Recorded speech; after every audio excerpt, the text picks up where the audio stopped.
एक आदमी ने एक बहुत ही खूबसूरत लड़की से शादी की। शादी के बाद दोनों की ज़िंदगी बहुत प्यार से गुजर रही थी। वह उसे बहुत चाहता था और उसकी खूबसूरती की हमेशा तारीफ़ किया करता था।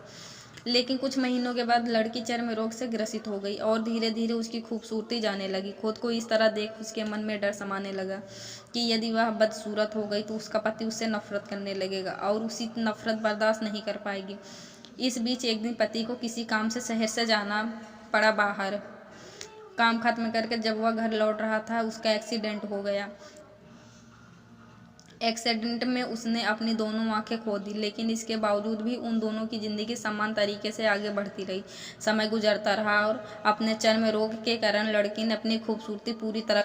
एक दिन उस लड़की की मौत हो गई। पति अब अकेला हो गया था। वह बहुत दुखी था।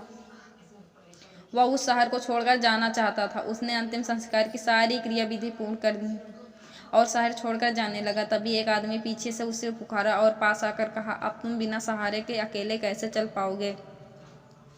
इतने साल तो तुम्हारी पत्नी तुम्हारी मदद किया करती थी। पति ने जवाब दिया, दोस्त मैं अंधा नहीं था। मैं बस अंधा होने का नाटक कर रहा था, क्योंकि यदि मेरी पत्नी को पता चल जाता कि मैं उसकी बदसूरती देख सकता हूँ तो यह उसे उसके रोग से ज़्यादा दर्द होता।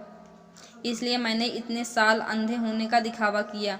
वह बहुत अच्छी पत्नी थी। मैं बस उसे खुश रखना चाहता था। इससे हमें यह सीख मिलती है, खुश रहने के लिए हमें भी एक दूसरे की कमियों के प्रति आंखें बंद कर लेनी चाहिए और उन कमियों को नज़रअंदाज कर देना चाहिए।